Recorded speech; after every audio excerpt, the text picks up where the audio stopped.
If you see an old manor in the woods of Alabama, don't go inside. There are strange rules to follow. They say history is penned by those who emerge victorious. But what about the defeated? What about those whose voices were never heard? As a historian, I've devoted my life to uncovering the whispers of the past, secrets buried deep beneath layers of earth and time. Yet, sometimes, the past resists being unearthed. Sometimes, it pushes back. Magnolia Hollow Plantation, hidden away in the dense, overgrown woods of rural Alabama, had consumed my thoughts for years. The plantation was reduced to ashes in 1864, during the chaotic final moments of the Civil War, and tales of treachery, murder, and revenge clung to its ruins like the acrid scent of burned wood. Official documents were non-existent, but folklore spoke of Ezekiel Carter, a tyrannical plantation owner whose reign of cruelty ended in rebellion. The fire, according to legend, was the enslaved workers' act of liberation, or so the story went. I arrived on a stifling August evening, armed with my notepad, camera, and an insatiable urge to document the site before nature erased it entirely. The skeletal remains of the manor rose ahead of me, its charred beams jutting like jagged teeth against the fiery hues of the setting sun. Spanish moss draped from the gnarled branches of oak trees, resembling spectral veils. The air hung heavy, thick with the scent of damp earth and decay, and the oppressive silence amplified each of my footsteps. The first artifact I discovered was a candlestick, half hidden in the debris of what was once the drawing room. Its brass surface was tarnished, streaked with wax that had frozen in mid-drip, a fragment of a bygone era that seemed curiously untouched by the flames, as if spared by design. When I picked it up, its cool weight sent a faint shiver coursing through my hand. The trouble began the moment I lit it. As the wick caught fire, the world around me shifted. The tiny flame, barely more than a flicker, cast an unnaturally vivid glow, pushing back the encroaching shadows in the ruined room. The light revealed details I hadn't noticed, intricate patterns scorched into the floorboards, forming circular, almost ritualistic designs. The air turned icy, and goosebumps rose on my skin despite the oppressive summer heat. The silence of the plantation grounds gave way to faint whispers, like the distant crackling of embers. I scanned the room for the source, but there was nothing visible, only the ruins, the skeletal trees, and the barren, cloudless sky above. Then, the shadows moved. At first, I thought it was a trick of the flickering light. Shadows naturally shift and dance with the flame. But these defied the rules of light and darkness. They writhed and twisted unnaturally, pooling in corners and stretching along the walls with a life of their own. One shadow, larger and more deliberate, inched closer to me, its sharp edges carving a path through the dimness. It stopped just short of the candlelight's reach, testing the boundaries of its confinement. My chest tightened. Exhaustion and adrenaline, I told myself. My mind playing tricks. But when I tried to extinguish the candle, the flame resisted. I blew on it, harder and harder, even tried pinching the wick, but the fire burned on, steady and unyielding. That's when I noticed the inscriptions. The candlestick bore faint engravings at its base, barely visible in the flickering light. I squinted, tracing the letters with trembling fingers. The light binds them. The rules will save you. The rules. My pulse quickened as I flipped the candlestick over and found more words, etched into its underside. The letters seemed to shimmer, shifting as though carved before my eyes. They read, "Keep the candle burning between dusk and dawn. Extinguish it at your peril. Remain within the circle of light. Shadows feast on the unprotected. Do not respond to voices, no matter how familiar they seem. Avoid mirrors. They do not reflect the truth. Do not light the candle outside the drawing room. Shadows will claim new territory. If the flame changes color, run and do not stop until sunrise. Under no circumstances remain past dawn. Shadows despise the light." My breath hitched. The whispers grew louder, forming fragmented syllables just beyond comprehension. The shadows crept closer, pressing against the barrier of light, and cold fear coiled in my gut. I needed to leave. Grabbing my camera, I stumbled toward the doorway. The flame seemed to anchor me, its light both protecting and tethering me to the room. The shadows recoiled as I neared the exit, but they didn't retreat entirely. They waited, lingering just beyond the candle's glow. And then it struck me. The light wasn't merely shielding me, it was imprisoning them. And now, it was imprisoning me too. The first night dragged on endlessly. I sat on the cold, fractured floorboards of the drawing room, the candlestick carefully placed on the charred table before me, its flickering flame casting long, dancing shadows across the ruins. The candle's faint glow barely stretched beyond the center of the room, leaving the periphery cloaked in darkness. Each creak and groan of the aging plantation house sent my pulse into overdrive. The eerie whispers had faded, replaced by an oppressive silence that seemed to weigh down on me. The rules were etched in my memory now, as though branded there alongside the candle's stubborn flame. I kept replaying them in my mind, trying to unravel their cryptic warnings. The one about mirrors unsettled me the most. If it wasn't my reflection, then who or what might be staring back? As the night deepened, the silence shattered. It began softly, a shuffling noise, like something heavy being dragged across the upstairs floor. I froze, holding my breath as the sound grew louder, closer. Logic whispered that I should investigate. It could easily be an animal, perhaps a stray dog or raccoon that had wandered into the crumbling house. But another part of me, the part that had internalized the rules, knew better.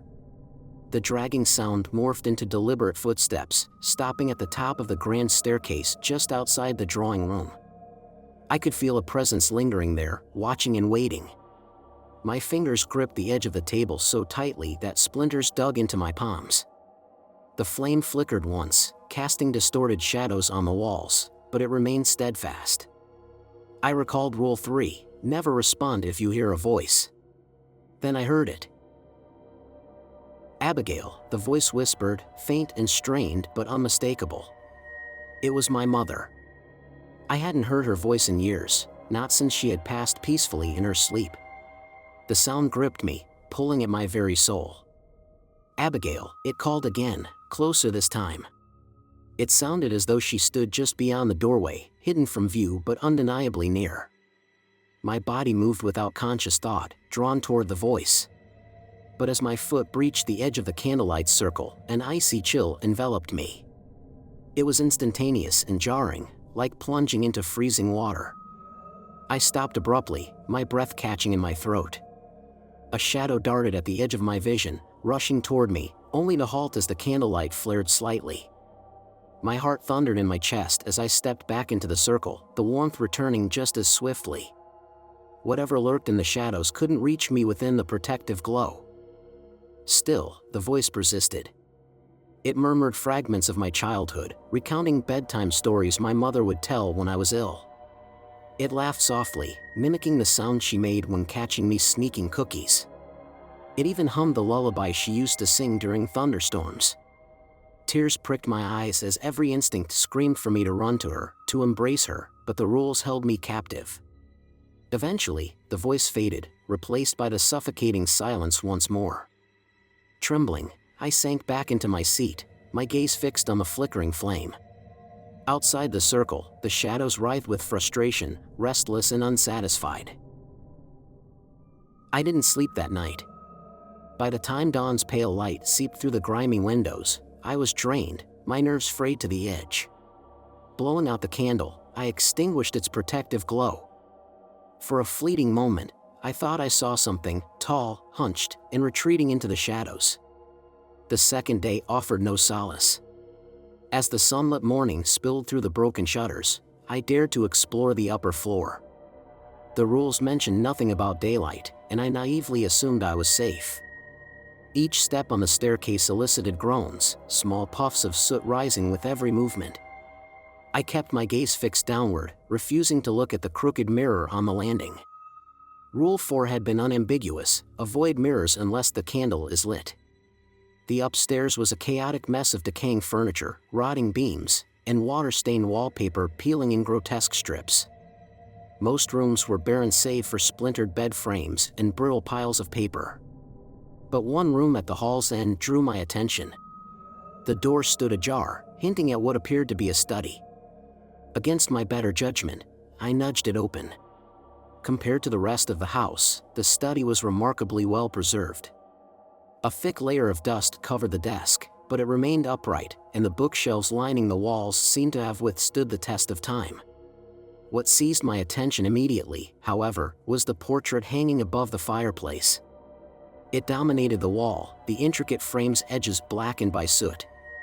The painting depicted a man in his late 40s with a severe expression and penetrating dark eyes. Dressed in the fashion of an earlier era, complete with a waistcoat and pocket watch, his hand rested on a candlestick. The resemblance was undeniable. The wax drippings and the ornate brass design, it was identical to the one I had lit the night before. My stomach churned uneasily. I took a cautious step closer, scanning the rest of the painting for any overlooked details. That's when I noticed something odd. The shadows in the background seemed to shift subtly, almost imperceptibly, as if they were alive. The longer I stared, the more convinced I became that the figure's eyes were tracking my every movement. A faint scratching noise snapped me out of my thoughts. I spun around sharply, but the room appeared empty. The sound continued, originating from the corner where an antique wardrobe loomed. My hands trembled as I approached, the scratching growing louder with each step I took. I hesitated, every horror story I'd ever read flashing through my mind, but my curiosity overpowered my fear. I flung the wardrobe doors open. Inside, there was nothing but an empty coat rack. I exhaled shakily, feeling foolish. But as I turned back toward the desk, my breath caught in my throat. The portrait had changed. The man's head was now tilted slightly, his gaze no longer fixed forward but downward, at me. His previously neutral expression had morphed into a faint, unsettling smirk. I stumbled backward, colliding with the wardrobe. A cascade of soot rained down from above, and when I glanced up, I saw fresh claw-like marks gouged into the wooden beam overhead. They were sharp, deep, and unmistakably recent. The scratching sound resumed, but this time it didn't come from the wardrobe. It came from beneath my feet. The floorboards vibrated faintly, the noise intensifying as if something were clawing its way through the wood. My instincts took over, and I bolted from the room, slamming the door shut behind me. As I backed away, a low, guttural laugh seeped through the barrier, sending a chill down my spine. When I finally reached the ground floor, I noticed the study door was now closed, but the unsettling noise seemed to follow me. Entering the drawing room, my heart stopped. Hanging above the chart table was a smaller version of the same painting, but the image had changed again. This time, the man wasn't alone.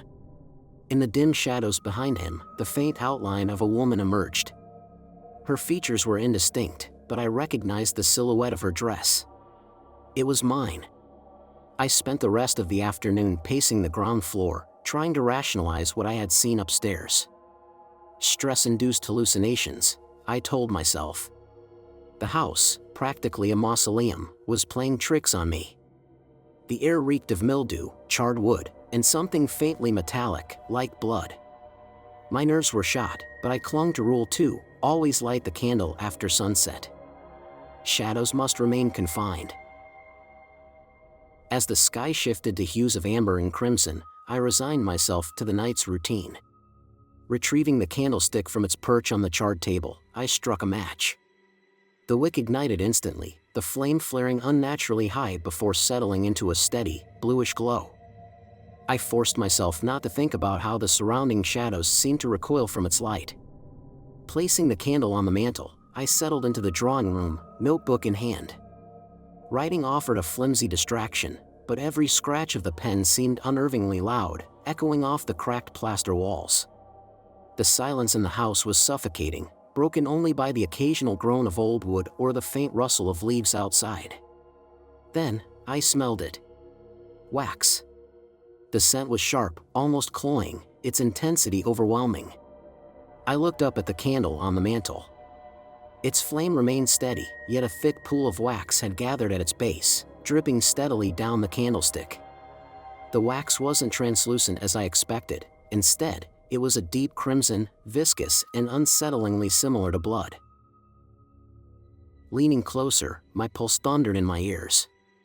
That's when I noticed the wax wasn't dripping randomly. It was forming shapes, letters, words.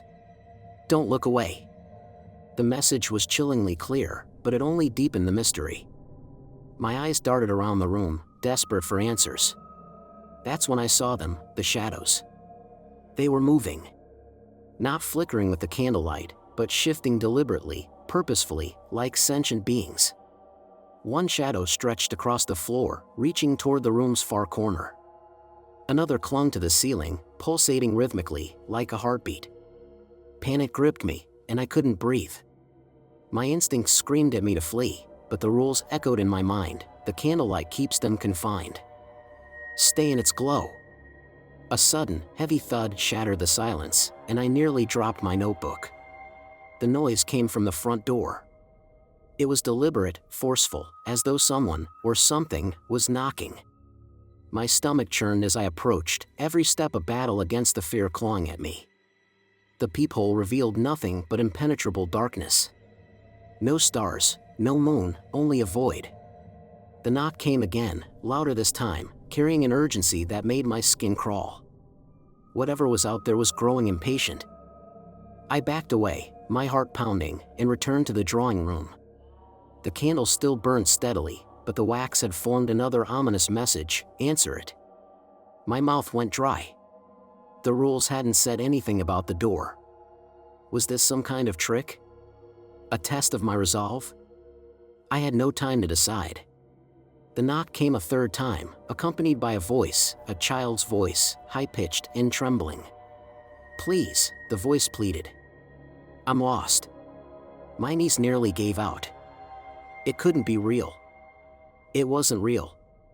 Yet the voice returned, more insistent this time. "Please, let me in." I glanced at the candle and then back at the door. The flame flickered violently, as though issuing a warning. The rules hadn't mentioned voices either. My hand hovered over the doorknob, torn between fear and compassion. Then, out of the corner of my eye, I noticed the shadows creeping closer, their movements deliberate, as if drawn to the sound of the voice. I backed away from the door, clutching the notebook tightly against my chest. "I can't," I whispered, my voice barely audible. The knocking stopped abruptly. The silence that followed was oppressive, suffocating. I turned my attention back to the candle, only to see that the wax had formed one final word: good. The knocking didn't return that night, but the stillness that followed was worse. It felt heavy, calculated, as though the house itself were holding its breath. I remained near the candle until dawn, too afraid to close my eyes. I didn't dare test what might happen if I broke the rules, but a part of me doubted whether even the rules were enough to keep me safe. As the first rays of sunlight filtered through the broken shutters, I finally exhaled. The shadows had retreated to the room's corners, still and lifeless as though they had never moved at all. The wax had hardened, erasing the warnings from the night before. I wanted to believe it was over, but deep down, I knew better. I spent the morning wandering the plantation grounds. The air outside was damp and bitterly cold, carrying with it the faint scent of smoke, as if the fire that had consumed the house lingered in the atmosphere. The fields were overrun with weeds, yet scattered among them were fragments of the past, a rusted plow half buried in the dirt, shards of pottery protruding from the earth, a broken rocking chair slumped against a tree. The place felt like a graveyard, and I couldn't shake the feeling that I was intruding. At the edge of the property, I stumbled upon a small cemetery. The headstones were weathered and cracked, their inscriptions worn down to near illegibility. Many of them bore the same year of death, a grim reminder of the violent end that had consumed the plantation's legacy. I couldn't help but wonder if the shadows in the house were tied to the people buried here, if they were trying to communicate something. Then I saw it. A fresh grave. The soil was loose, its dark color stark against the surrounding ground. There was no headstone, no marker, nothing to identify who or what had been buried there. The sight sent a shiver down my spine. Someone, or something, had been interred recently. My stomach churned as I approached, the air growing colder with each step. The faint smell of smoke was stronger here, mingled with a sickly sweet odor. As I stood over the grave, I heard it, a faint, rhythmic tapping coming from beneath the soil. The tapping grew louder, more insistent. My pulse quickened, and I stumbled backward. The sound ceased abruptly, replaced by a voice, soft yet unmistakable. "Help me," it whispered. I froze. The voice emanated from beneath the ground. Every instinct told me to run, but my feet refused to move. The voice came again, louder, more desperate. "Please, help me." It sounded like a woman, her tone pleading, anguished. My hands trembled as I knelt by the grave, my fingers brushing against the loose soil. I wasn't sure what I was doing, only that I couldn't ignore her cries. Before I could start digging, the air shifted. A cold gust of wind swept through the cemetery, carrying with it faint whispers. At first, they were barely audible, but they grew louder, overlapping until they became an overwhelming cacophony. The whispers seemed to rise from the graves, the trees, the very ground beneath my feet. I clamped my hands over my ears, but it was futile. Though the words were indistinct, their intent was unmistakable. I wasn't welcome here. Panicked, I stumbled back toward the house, the whispers trailing me all the way to the door. The moment I crossed the threshold, they stopped. The abrupt silence was jarring, but I didn't feel safe.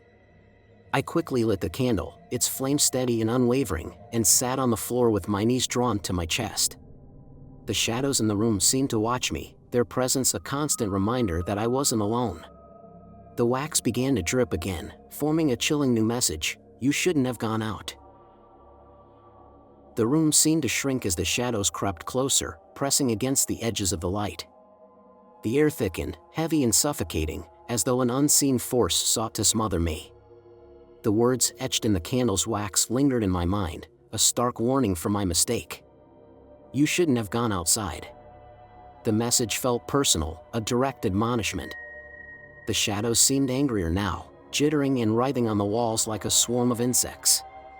The candle's flame, steady until this moment, began to falter, sputtering unevenly as though warning me against my next mistake. My thoughts raced back to the grave, the voice, and the unrelenting whispers. What had I awakened out there? Was the voice truly real, or had the house already begun twisting my perception? I grabbed the journal, my hands trembling as I flipped through its brittle pages. The ink appeared darker, fresher, and in the spaces where there had been blank lines, new warnings had materialized. There were more names now, some from the 1800s, others from the early 20th century. My breath hitched when I reached the last entries, which coincided eerily with the years Abigail might have been alive. Then I saw it, Abigail Turner, 1996. The final name in the journal. My name. A cold shiver ran down my spine as I stared at the ink, my pulse roaring in my ears. The air in the room grew heavier, colder. The shadows along the walls grew restless, inching closer as if being drawn toward me. "Who are you?" I whispered, my voice cracking under the weight of fear. "Why am I here?" The candle hissed, sparks flaring briefly. Wax began to drip down its sides at an unnerving pace, pooling and reshaping itself into jagged letters, "Feed us." My chest tightened. "What do you want from me?" I cried, my voice rising in desperation. The shadows shifted as one, merging into the center of the room. From their swirling mass, a figure began to materialize. It was tall and gaunt, its form composed entirely of darkness, with eyes that gleamed like icy blue pinpricks. It didn't speak, but its presence was overwhelming, suffocating. I gripped the candle tighter, its flickering light casting frantic, chaotic shadows as the figure reached toward me. "Stop!" I shouted, raising the candle as though it could shield me. "I followed your rules." The figure paused, tilting its head slightly as though mocking my plea. Then it extended a hand toward the journal resting in my lap. My fingers hesitated, but the shadows surged forward, compelling me to turn the pages. My eyes scanned the text until they landed on something new, a rule I hadn't seen before. When they appear, you must offer something of value. What? What does that mean?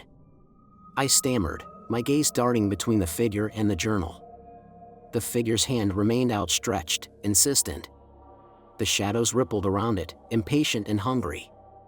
I frantically searched the room, my mind scrambling for something to offer. But what could possibly appease this thing? Then the memory struck me, the grave, the voice, the woman begging for help. My stomach twisted as I realized what it wanted. I stood, clutching the candle as I backed toward the door. The figure didn't move, but the shadows followed, slithering across the floor like tendrils of ink. They stayed just beyond the reach of the candlelight, waiting. I flung the door open and stepped into the frigid night air. The whispers surged back immediately, louder and angrier, like a chorus of enraged spirits. I ran toward the grave, the candle's flame wavering wildly in the wind. When I reached the fresh mound of dirt, the whispers fell silent. The air became unnaturally still, heavy with anticipation. I knelt beside the grave, the candle trembling in my grasp. "What do you want from me?" I whispered, my voice barely audible. The ground beneath me shifted, the loose dirt sinking slightly to form a shallow pit. My breath caught as I realized what it was asking. Behind me, the figure from the house appeared, its presence an all-consuming void, draining the air of warmth. It pointed to the grave, its demand unmistakable. I was to finish what I had started. With trembling hands, I placed the candle on the ground, its faint light casting distorted shadows. The whispers began again, encircling me in a chant that felt both foreign and familiar. Their tone had changed, they were no longer pleading but commanding, "Finish it." The soil beneath my fingers was cold and damp, clinging to my skin as I dug. The grit scraped against my raw hands, but I couldn't stop. The grave demanded to be unearthed. The shadows swirled closer, their movements feverish and chaotic.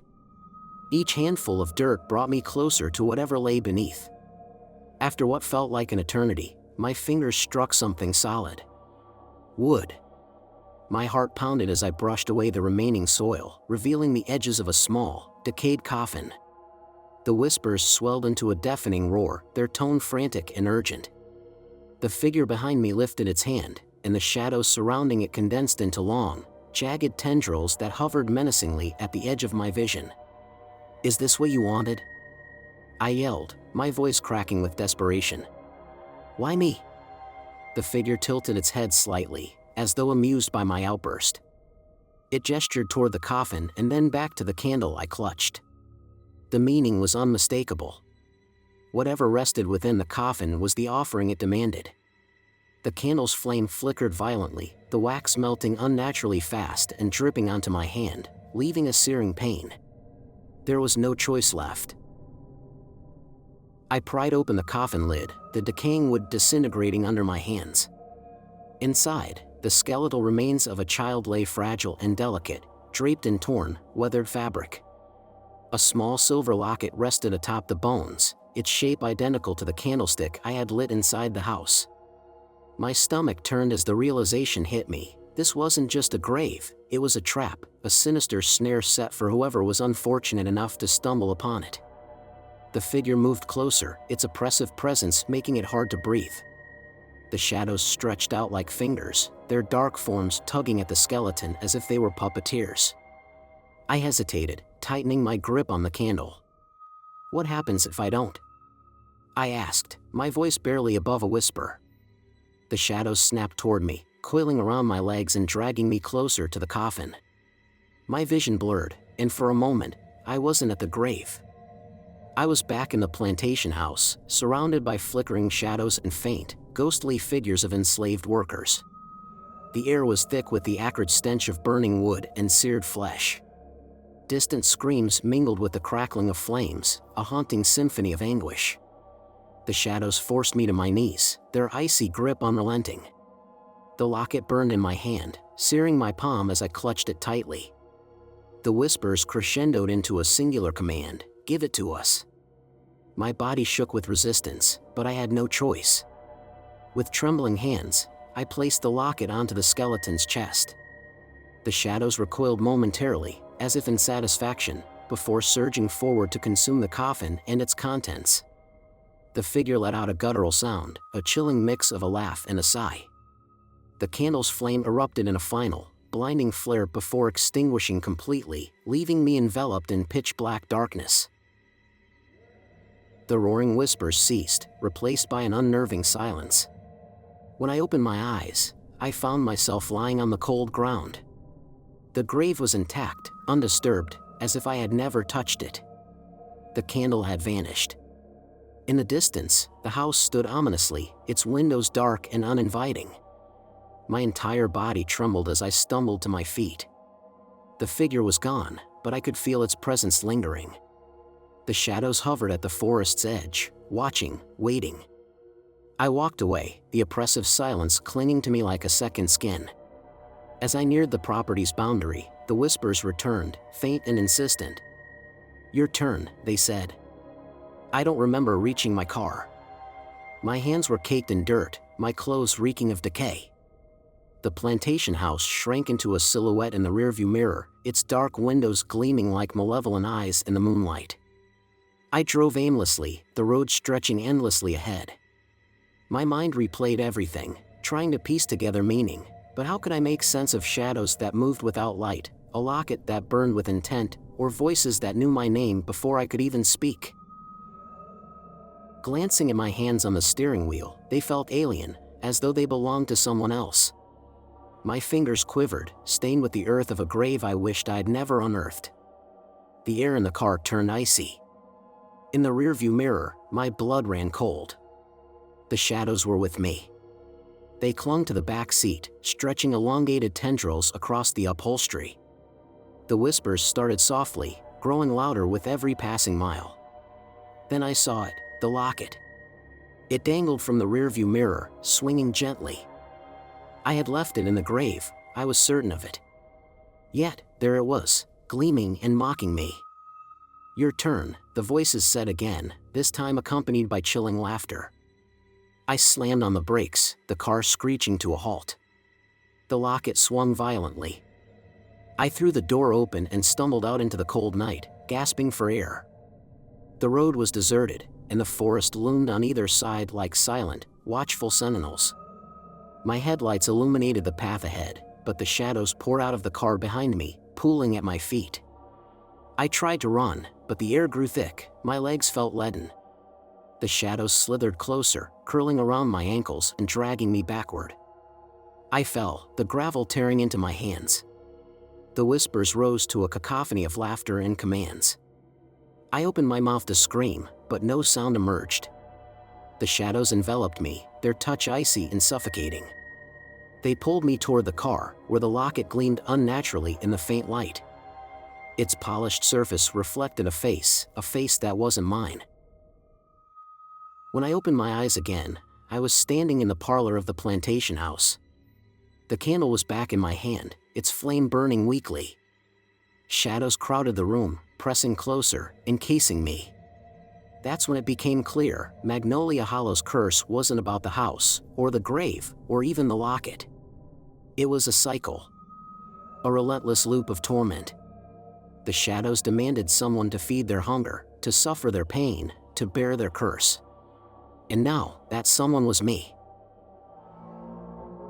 Write your impressions of the story in the comments, like it, and be sure to subscribe to the channel. See you in the next story.